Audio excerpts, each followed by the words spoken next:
Hello students, welcome to RS Accounting classes. Today we are going to discuss class 12th lesson 5 Flamingo book Indigo written by Louis Fisher. And ये मेरा Telegram channel है RS accounting classes, आप इसको join कर लीजिए। यहाँ पर आपको आने वाले वीडियोस की अपडेट्स मिलती रहेंगी। इसके अलावा study material, syllabus PDF, sample papers आपको यहाँ पे अवेलेबल हो जाएंगे। So please join it. Indigo क्या है? क्रॉप, फसल। हिंदी में हम इसको कहते हैं नील की खेती।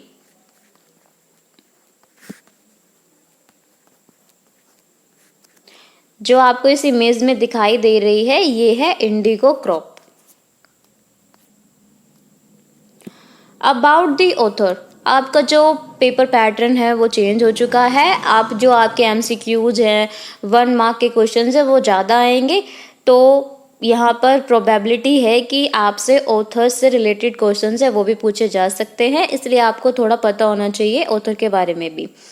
लुइस फिशर, बर्थ हुआ 1896 में, डेथ हुई 1970 में। इन्होंने सर्व किया था as a volunteer British army में 1918 से 1920 तक। और जो फिशर हैं उन्होंने अपना जो करियर स्टार्ट किया था एज अ जर्नलिस्ट। इन्होंने लिखा द न्यू यॉर्क टाइम्स के लिए, the Saturday review and for the European and Asian publications के लिए, और साथ ही में ये प्रिंसटन यूनिवर्सिटी के एज अ फैकल्टी मेंबर भी रह चुके थे। और जो ये चैप्टर है इंडिगो, ये कहाँ से लिखा गया है? उन्हीं के द्वारा लिखी गई book the life of Mahatma Gandhi. Louis Fischer ने बुक लिखी है the life of Mahatma Gandhi. इसी बुक में से इस चैप्टर को लिया गया है। अभी हमने पढ़ा कि जो इंडिगो चैप्टर है वो लिया गया है लुइस फिशर के द्वारा लिखी गई पुस्तक the life of Mahatma Gandhi. तो अब जो लुइस फिशर हैं उनको बुक लिखनी थी महात्मा गांधी के बारे में, उनकी लाइफ के बारे में। तो उन्होंने सोचा कि जिसके बारे में लिखना है क्यों ना उन्हीं से जाके पूछ लिया जाए उनके लाइफ के बारे में, क्या क्या इंसिडेंट हुए, उनका पर्सनल एक्सपीरियंस क्या रहा, तो वो सब। इसी पर्पज से उन्होंने 1942 में गांधी जी के आश्रम में विजिट किया। जो आश्रम कहाँ पे था? सेवाग्राम में। जब इन्होंने गांधी जी को आके मिलके बताया कि मैं आपके बारे में लिखना चाहता हूँ, आपकी लाइफ के बारे में मुझे कुछ बताइए, तो गांधी जी सुन के बड़ा ही खुश हो गए। उनका सीना हो गया चौड़ा, अरे वाह मज़ा आ गया, आज तो मेरे बारे में कोई लिखेगा। तो उन्होंने बड़े ही गर्व के साथ कहा, मैं तुम्हें बताऊंगा, आई विल टेल यू, कि क्या हुआ था, कैसे कैसे मैंने डिसाइड किया कि मैं ब्रिटिशर्स को इंडिया से बाहर निकालूंगा। और ये कब हुआ था? 1917 में, 1917 में। तो 1917 में गांधी जी के साथ कुछ ऐसी घटना घटी जिसके बाद उनकी लाइफ में टर्निंग पॉइंट आया और उन्होंने डिसाइड किया कि वो अंग्रेजों को भारत से बाहर निकालेंगे। अब गांधी जी बताते हैं कि दिसंबर 1916 में इंडियन नेशनल कांग्रेस का सेशन हुआ था लखनऊ में। वहाँ पर 2301 डेलीगेट्स आए हुए थे और बहुत सारे विजिटर्स थे जिन्होंने इस सेशन में पार्टिसिपेट किया। तो यहाँ पर गांधी जी कहते हैं कि उसी सेशन के दौरान एक जो पीजेंट है वो मुझसे आके मिले, और उस पीजेंट का नेम क्या था? राजकुमार शुक्ला।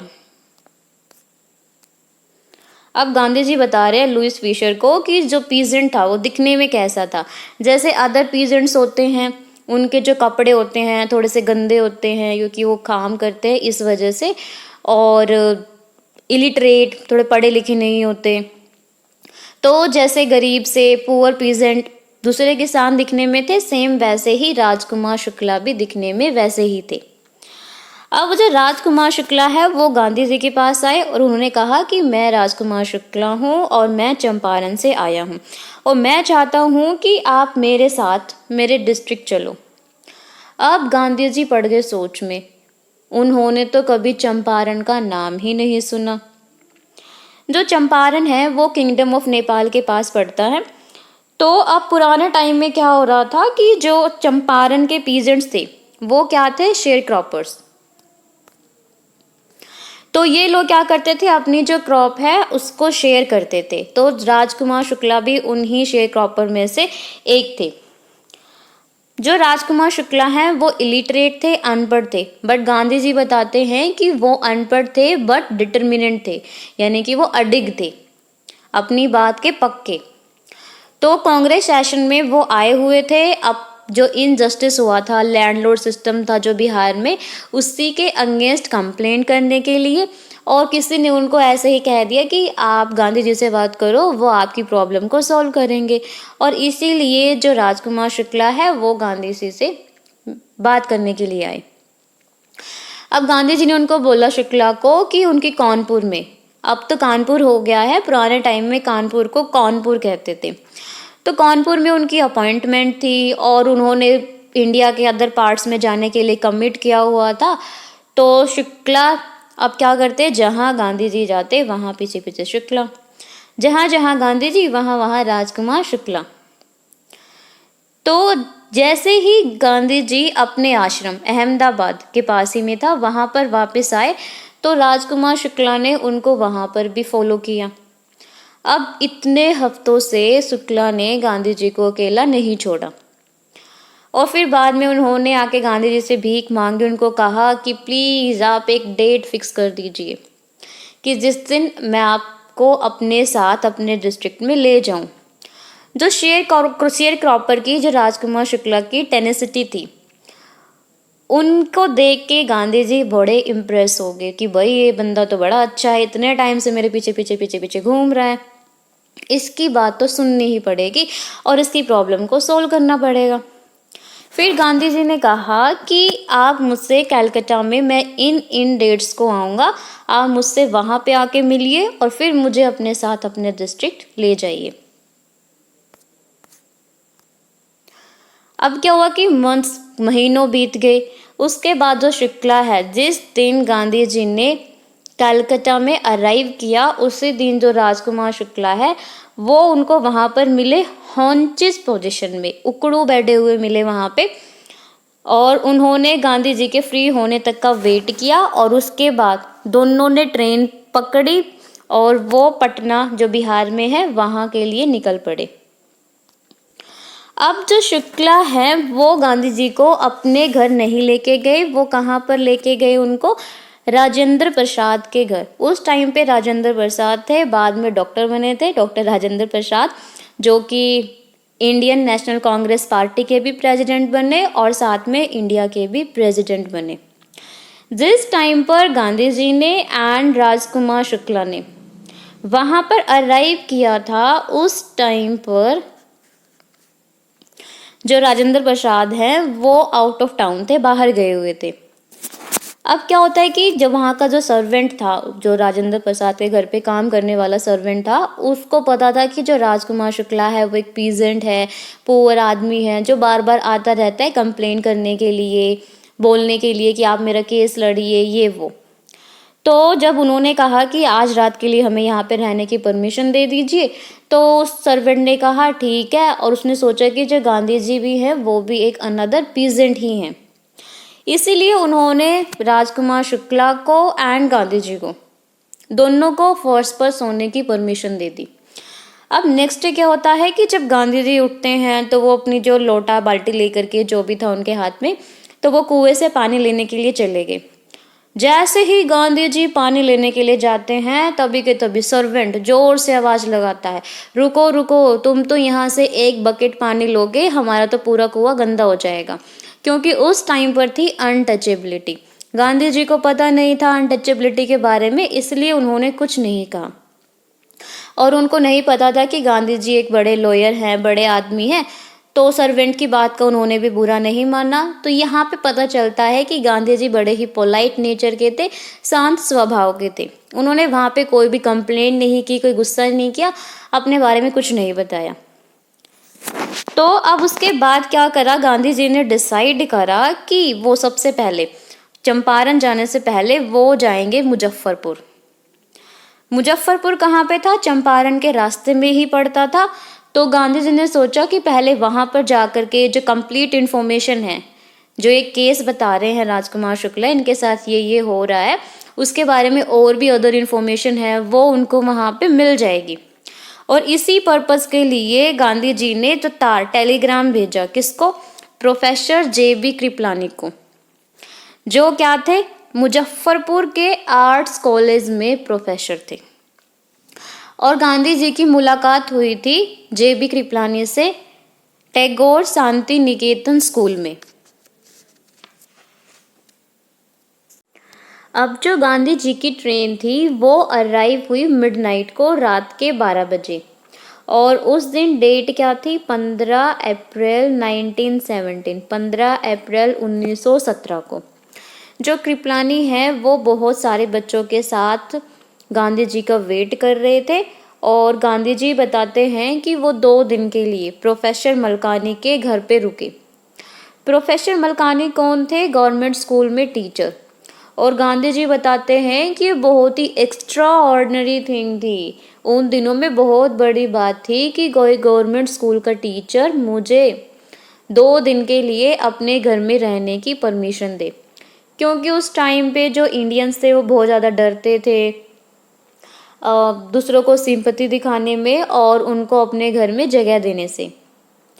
तो अब जो गांधी जी के आने की न्यूज़ थी वो पूरी तरह से स्प्रेड हो चुकी थी। चंपारण के जो शेयर क्रॉपर्स थे उन्होंने भी पैदल ही मुजफ्फरपुर में आना स्टार्ट कर दिया अपने चैंपियन को देखने के लिए। चैंपियन कौन? महात्मा गांधी जी। कि कौन है ऐसा कि जो हमारे साथ जो इनजस्टिस हो रहा है उसके खिलाफ आवाज़ उठाएगा और हमें न्याय दिलवाएगा।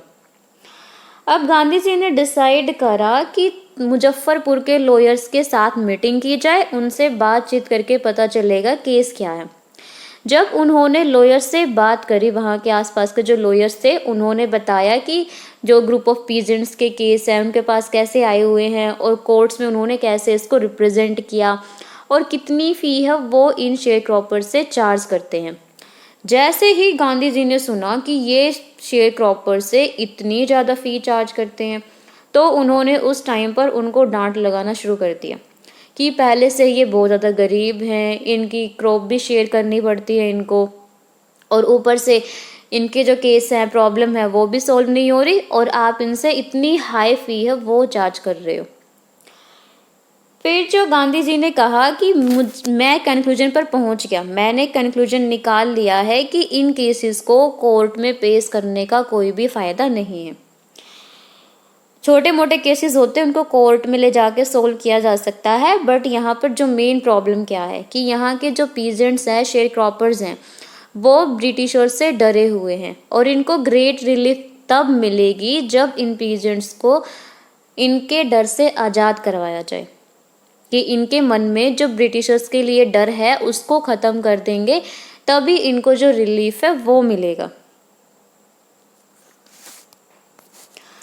अब वहाँ पे सिचुएशन क्या थी चंपारण की? जो चंपारण डिस्ट्रिक्ट की जो लैंड थी उसको पार्ट में डिवाइड किया हुआ था। जो लार्ज पोर्शन था वो ब्रिटिशर्स के पास था और जो स्मॉल पोर्शन था वो इंडियंस के पास था। जो इंडियन थे वो एज अ टेनेंट, इनकी जो किराए पे उनसे ज़मीन लेते और अपनी जो फसल है उसको उगाते थे। और उस टाइम की जो मेन कॉमर्शियल क्रॉप थी वो थी इंडिगो। जो ब्रिटिशर्स थे वो क्या करते थे, इनसे इंडिगो जो फसल है उसको उगवाते एंड उस फसल को जर्मनी में भेजते थे। और उन्होंने कहा था कि हम आपको जो ज़मीन है वो दे देंगे तो आपको जो 3/20 3/20 और 15% 15% पे है जो वो इंडिगो उसकी जो होल्डिंग होगी वो हमें सरेंडर करनी होगी एज ए रेंट, यानी कि जो ज़मीन का किराया है उसके बदले में आपको जो इंडिगो हार्वेस्ट है, इंटायर इंडिगो हार्वेस्ट है, वो आपको हमें देनी होगी। और ऐसा हुआ था, एक बहुत ही लंबा कॉन्ट्रैक्ट बना हुआ था उसके अकॉर्डिंग। और बाद में क्या हुआ था कि जो लैंडलॉर्ड थे उन्होंने सीख लिया, उनको पता चला कि जर्मनी, जब लैंडलॉर्ड को इन्फॉर्मेशन मिली, जो वहाँ के ज़मीन के मालिक थे उनको इन्फॉर्मेशन मिली कि जर्मनी ने सिंथेटिक इंडिगो उगाना स्टार्ट कर लिया है, अब उनको यहाँ से इंडिगो की ज़रूरत नहीं है। तो अंग्रेज़ों ने सोचा कि अब वो जर्मनी तो इंडिगो परचेज़ करेगा नहीं, तो इन्होंने क्या कह दिया टेनेंट्स को, जो यहाँ के जो किराएदार थे शेयर क्रॉपर्स से, उनको कहा कि हम तुम्हें रिलीव कर देंगे 3/20 जो आपकी अरेंजमेंट्स हैं लैंड का उससे, बट उसके बदले में आपको हमें देने होंगे पैसे। अब ये बेचारे अनपढ़ लोग थे, इन्होंने सोचा कि हमारी ज़मीन है वो रिलीज़ हो रही है, इसीलिए उन्होंने उस कॉन्ट्रैक्ट पर साइन कर दिए।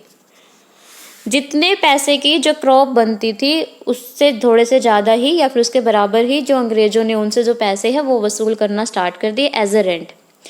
बट जैसे ही बाद में जो शेयर क्रॉपर्स है उनको भी पता चला कि जर्मनी ने तो इंडिगो परचेज करना बंद कर दिया है, तो उन्होंने अपने जो पैसे उन्होंने अंग्रेज़ों को दिए थे उनको वापस करने की डिमांड की। और जिस टाइम पर वो अपनी पैसे को वापस चाहते थे, अपनी मनी को वापस चाहते थे, उसी टाइम पर गांधी जी ने अराइव किया था चंपारण में। तो अब यहाँ पर गांधी जी ने सोचा कि वहाँ पर जो फैक्ट्स हैं उनको कलेक्ट करना स्टार्ट किया, और इसी पर्पस को फुलफिल करने के लिए गांधी जी सबसे पहले जाके मिले ब्रिटिश लैंडलॉर्ड्स एसोसिएशन के सेक्रेटरी से। जब सेक्रेटरी से उन्होंने पूछताछ करी तो सेक्रेटरी ने बताया कि हम आउटसाइडर को कोई भी इंफॉर्मेशन प्रोवाइड नहीं करते। तब गांधी जी ने कहा कि मैं कोई आउटसाइडर नहीं हूँ, और ये कह के वो वहाँ से चले गए। और फिर क्या हुआ, गांधी जी को बुलाया किसने, ब्रिटिश ऑफिशियल कमिश्नर ने, जो कहाँ पे था, तिरहुत डिवीज़न में, चंपारण के डिस्ट्रिक्ट में ही लाई करता था तिरहुत डिवीज़न। वहाँ के ब्रिटिश ऑफिशियल कमिश्नर ने बुलाया गांधी जी को। गांधी ने वहाँ पे जाकर रिपोर्ट किया, और जो कमिश्नर, गांधी जी बताते हैं कि उस कमिश्नर ने मुझे बुली किया, मुझे डराया धमकाया और मुझे कहा कि तिरहुत को छोड़ के चले जाओ। बट गांधी जी कहते हैं कि नहीं, मैं छोड़ के नहीं गया। और इसकी बजाय तिरहुत की मतलब घर वापस जाने की बजाय गांधी जी ने मोतीहारी वहाँ पे चले गए। मोतीहारी क्या थी, चंपारण की कैपिटल। तो बहुत सारे लॉयर्स हैं वो भी गांधी जी के साथ गए, एंड वहाँ पर उन्होंने जो एक पीजेंट्स हाउस के घर पे उन्होंने वहाँ पे स्टे किया, उनके हाउस में रहे, उसको उन्होंने एज अ हेड क्वार्टर उसको यूज़ किया, और अपनी जो इन्वेस्टिगेशन है, जांच पड़ताल है, उसको जारी रखा।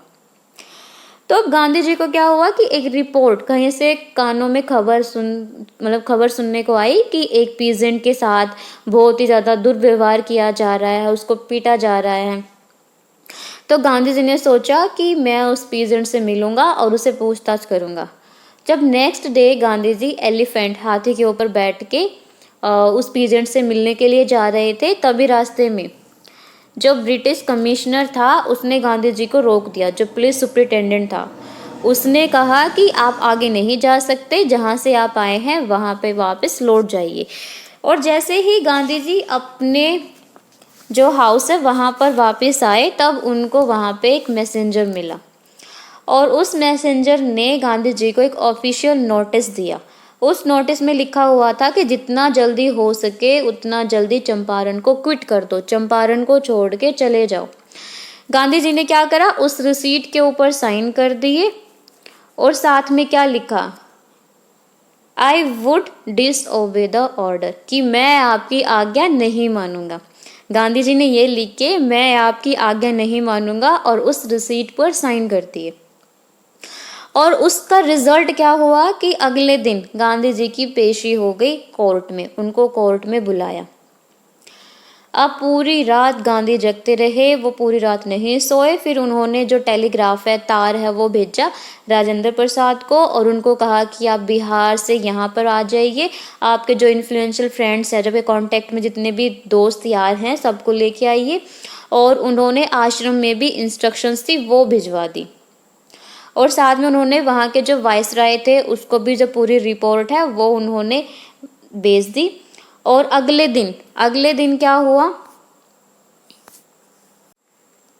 अब अगले दिन क्या होता है, मोतीहारी में थाउजेंड्स की संख्या में जो पीजेंट्स हैं वो इकट्ठा हो जाते हैं, और कोर्ट हाउस के बाहर जो भीड़ है वो जमा हो जाती है। अब इन लोगों को गांधी जी के साउथ अफ्रीका में क्या रिकॉर्ड रहा है उसके बारे में नहीं पता था।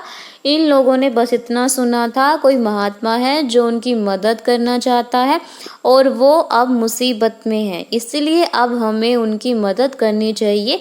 इसी वजह से जो भीड़ है वो कोर्ट हाउस के बाहर इकट्ठा हो जाती है। इतनी ज़्यादा भीड़ को देख के जो ब्रिटिशर्स हैं वो घबरा गए। उनको पता था बिना गांधी जी के कोऑपरेशन के हम पावरलेस हैं, हम भीड़ को रेगुलेट नहीं कर सकते। तो उन्होंने गांधी जी को बुलाया और गांधी जी ने उनकी हेल्प करी भीड़ को, जो क्राउड है उसको रेगुलेट करने में। जैसा इस इमेज में दिखाई दे रहा है कि कैसे महात्मा गांधी जो भीड़ है उसको शांत कर रहे हैं, क्राउड को रेगुलेट कर रहे हैं। तो इस इंसिडेंट से पता चलता है कि जो महात्मा गांधी हैं वो बहुत ही ज़्यादा फ्रेंडली थे। अब जो गवर्नमेंट थी वो भी बहुत ज़्यादा डरी हुई थी। तो जो प्रोसिक्यूटर था, जो कार्यवाही करवा रहा था, उसने जज को रिक्वेस्ट किया कि आज का जो ये ट्रायल है उसको हम पोस्टपोन कर देते हैं। बट गांधी जी ने रिफ्यूज़ कर दिया। उन्होंने कहा कि जो भी कार्यवाही करनी है वो आज ही करो, डिले मत करो। बाद में जो जज है, मैजिस्ट्रेट है, उसने अनाउंस किया कि हम गांधी जी को 2 घंटे के लिए 120 मिनट्स के लिए बेल पर, जमानत पर रिहा कर देंगे। बट गांधी जी दूरदर्शी थे, उन्होंने इस चीज़ के लिए भी मना कर दिया। वो समझ गए थे कि अगर आज की जो ट्रायल है, जो प्रोसीडिंग हो रही है, अगर उसको डिले करा, पोस्टपोन करा, तो उसका रिजल्ट क्या होगा? आज की जो भीड़ है वो वापस चली जाएगी और फिर शायद ब्रिटिशर्स बाद में इनके घर घर जाके इन लोगों को डरा धमका सकते हैं, तो दोबारा ये जो भीड़ है वो इकट्ठा ना हो। इसी वजह से गांधी जी ने मना कर दिया। उन्होंने कहा जो भी कार्यवाही करनी है आज ही करो, मुझे सजा देनी है तो वो भी आज ही दो। फिर जज ने बोला ठीक है, हम आपको बिना बेल, विदाउट बेल आपको रिलीज़ करते हैं। और उसके बाद जब दोबारा से कोर्ट रिकन्वेंट हुआ, फिर भी जज ने काफ़ी टाइम तक जो अपनी जजमेंट है उसको डिलीवर नहीं किया और जो गांधी जी है उनको विदाउट बेल रिहा कर दिया गया। और जैसे ही गांधी जी वहाँ जेल से बाहर आए तो वहाँ पर राजेंद्र प्रसाद, बृज किशोर बाबू, मौलाना हक और भी बहुत सारे प्रोमिनेंट लॉयर्स थे जो बिहार से वहाँ पर पहुँचे हुए थे। उन्होंने गांधी जी को सलाह देना स्टार्ट कर दिया। अब गांधी जी बोलते हैं कि ये लोग मुझे क्यों सलाह दे रहे हैं कि अगर मैं जेल जाना चाहता हूँ तो मैं जेल जाऊँगा, अब इनको अपने अपने घर चले जाना चाहिए। तो फिर गांधी जी यहाँ पर डिमांड करते हैं कि आप लोगों की एडवाइस पे जो आप सलाह दे रहे हो तो शायद मैं जेल से बाहर हो जाऊँ और अपने घर चला जाऊँ, बट इन लोगों के साथ जो इनजस्टिस हुआ है, शेयर क्रॉपर्स के साथ जो इनजस्टिस हुआ है उसका क्या? तो गांधी जी ने यहाँ पर डिमांड करी और जैसे ही गांधी जी ने ये बात कही, जो लॉयर्स थे उन्होंने अपनी जो सलाह दे रहे थे, कंसल्ट कर रहे थे, उसको विथड्रॉ कर लिया। वो लोग चुप हो गए और जो राजेंद्र प्रसाद हैं उनके माइंड में जो ये बात थी वो फिट बैठ गई। राजेंद्र प्रसाद को अपने अंदर शर्म महसूस हुई। उनको लगा कि जो गांधी जी हैं वो स्ट्रेंजर होते हुए भी यहाँ के लोगों की मदद करने के लिए तैयार हैं और फिर हम तो यहीं के रहने वाले हैं, हमें भी यहाँ के लोगों की मदद करनी चाहिए। और इसीलिए वो गांधी जी के पास वापस आए और उनको कहा कि हम आपके साथ जेल जाने के लिए तैयार हैं। जैसे ही गांधी जी ने ये सुना तो उन्होंने तभी अनाउंस कर दिया कि हम चंपारण की जो बैटल है वो जीत गए। अब उसके बाद क्या होता है, गांधी जी ने कुछ पीस ऑफ पेपर्स हैं उनको लिया और ग्रुप में, पेयर्स में उनको डिवाइड कर दिया और सभी को इंस्ट्रक्ट किया कि आप कोर्ट से खुद को अरेस्ट करने की डिमांड करो। इसका रिजल्ट क्या हुआ? कुछ दिनों के बाद गांधी जी को रिटर्न में एक लेटर रिसीव हुआ जिसमें लिखा हुआ था कि उनका जो केस है उसको ड्रॉप कर दिया गया है। फिर उसके बाद जो गांधी जी हैं एंड जो बाकी अदर लॉयर्स थे उन्होंने अपनी जो इन्वेस्टिगेशन है उसको जारी रखा और उन्होंने कुछ डॉक्यूमेंट्स है, प्रूफ्स हैं, उनको इकट्ठा करा। 10,000 से अबव पीजेंट्स के उन्होंने रिटर्न में लिखवा के जो उनके साथ क्या क्या हुआ है, उनको कैसे ठगा गया है, वो उन्होंने डॉक्यूमेंट्स इकट्ठा किए और भी अदर प्रूफ्स है वो उन्होंने कलेक्ट किए।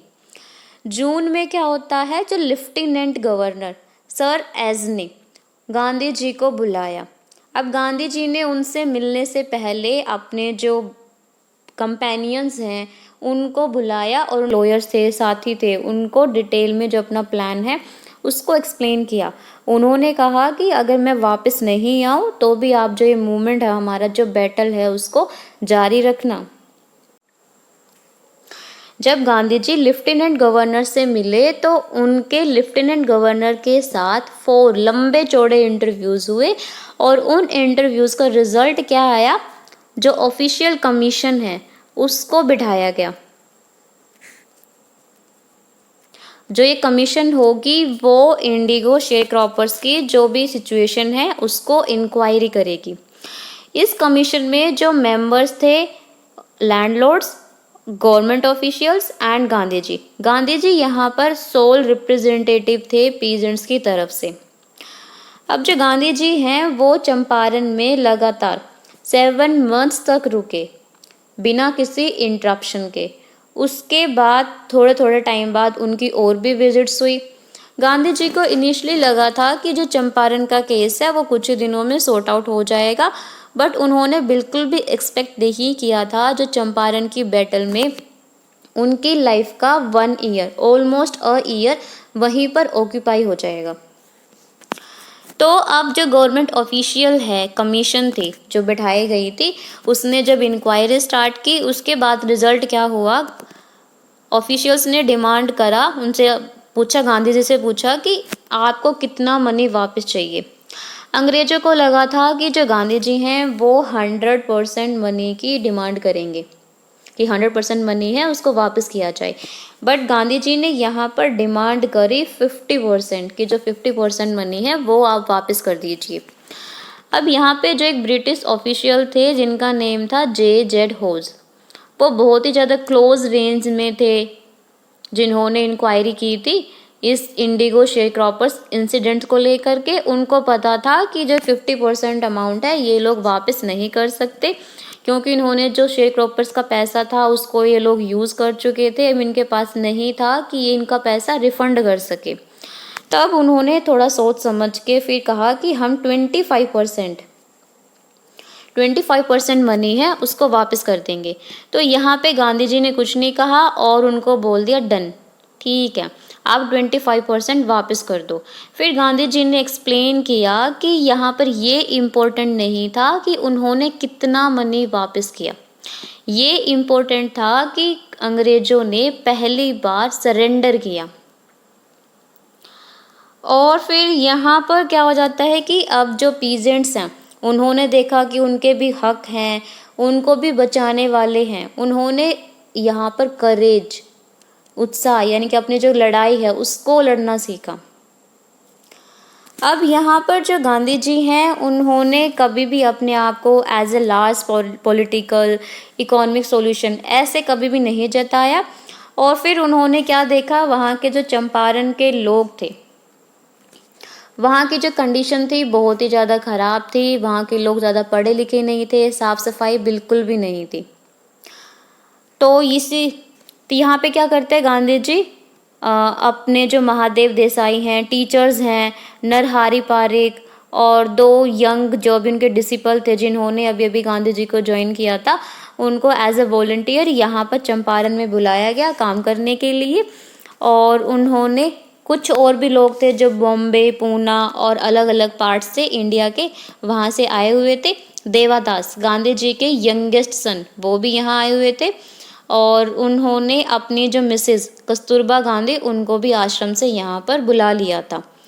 अब उन्होंने क्या करा, 6 गांवों में, चंपारण के 6 गांवों में जो प्राइमरी स्कूल्स हैं उनको ओपन किया। और जो कस्तूरबा गांधी हैं उन्होंने यहाँ पर आश्रम के जो रूल्स थे, क्लीनलीनेस थी, साफ़ सफाई के बारे में कि अपने आप को कैसे साफ़ रखे, सैनिटेशन कैसे करे, तो ये सब उन्होंने आश्रम के जो रूल्स है वहाँ की औरतों को बताए। लेकिन वहाँ की जो हेल्थ कंडीशन थी वो बहुत ही ज़्यादा ख़राब थी। वहाँ के लोगों के पास कोई भी डॉक्टर नहीं था जो उनका इलाज कर सके, इसलिए गांधी जी ने वहाँ एक डॉक्टर को बुलाया और वो डॉक्टर उन्होंने अपनी जो सर्विस है वो 6 महीने के लिए अपनी सर्विस वहाँ पर प्रोवाइड करी। उस गांव में 3 मेडिसिन्स को अवेलेबल करवाया गया। फर्स्ट मेडिसिन थी कैस्टर ऑयल, सेकेंड मेडिसिन थी क्विनाइन एंड थर्ड थी सल्फर ऑइंटमेंट। अब किसी को भी टंग में कोई भी प्रॉब्लम होता, उसकी जीभ पर दाने वाने हो जाते, तो उसको जो कैस्टर ऑयल की डोज है वो दी जाती। अगर किसी को भी मलेरिया फीवर हो जाता, उसको कैस्टर ऑयल प्लस में क्विनाइन वो दिया जाता। किसी को स्किन इरप्शन, चमड़ी या स्किन की कोई भी बीमारी होती, उसको ऑइंटमेंट प्लस कैस्टर ऑयल वो दिया जाता। अब गांधी जी ने यहाँ पर क्या नोटिस करा कि यहाँ की जो औरतें हैं उनके कपड़े बड़े ही गंदे हैं, अच्छे कपड़े उन्होंने नहीं पहन रखे। इस बारे में उन्होंने कस्तूरबा गांधी जी को कहा कि आप इन औरतों से बात कीजिए कि अपना ये साफ सफाई का ध्यान रखे, जो कपड़े हैं उनको चेंज करें। अब जो एक औरत थी उन्होंने कस्तूरबा गांधी का हाथ पकड़ा और वो उनको अपनी झोपड़ी में लेके गई। उन्होंने वहाँ पर बताया कि उनके पास ऐसा कोई बॉक्स नहीं है जहाँ पर अपने जो कपड़े रख सके, और यहाँ तक कि उनके पास कोई कपड़े ही नहीं हैं। जो साड़ी उन्होंने पहनी हुई है उनके पास वही अकेली साड़ी है। अब इतने लंबे टाइम तक चंपारण में रहने के बाद गांधी जी ने थोड़ा सा लॉन्ग डिस्टेंस पर भी आश्रम में रहते हुए यहाँ पर नज़र रखी। उन्होंने जो रेगुलर इंस्ट्रक्शन है मेल के थ्रू वो भेजते रहे, समय समय पर जो फाइनेंशियल हेल्प के लिए भी पूछते रहे, और वहाँ के जो रेजिडेंट थे, निवासी थे, उनको एक बार लिखा कि आप जो पुरानी जो लेटरिन के गड्ढे हैं जो उनको आप भर दीजिए और जो नए गड्ढे हैं उनको खुदवा दीजिए, क्योंकि जो पुराने वाले होंगे तो उनमें बड़ी गंदी स्मेल आएगी, तो आप उनको बंद कर दीजिए और जो नए वाले हैं उनको खुदवा दीजिए। चंपारण मूवमेंट स्टार्ट होने से पहले जो चार्ल्स फ्रीड एंड्रयूज थे, इंग्लिश पैसिफिस्ट, जो कि महात्मा गांधी के डिवोटेड फॉलोवर थे, भक्त थे, और उनकी जो ड्यूटी लगी थी फिजी आइलैंड में, वहाँ पर जाने से पहले वो गांधी जी से मिले थे।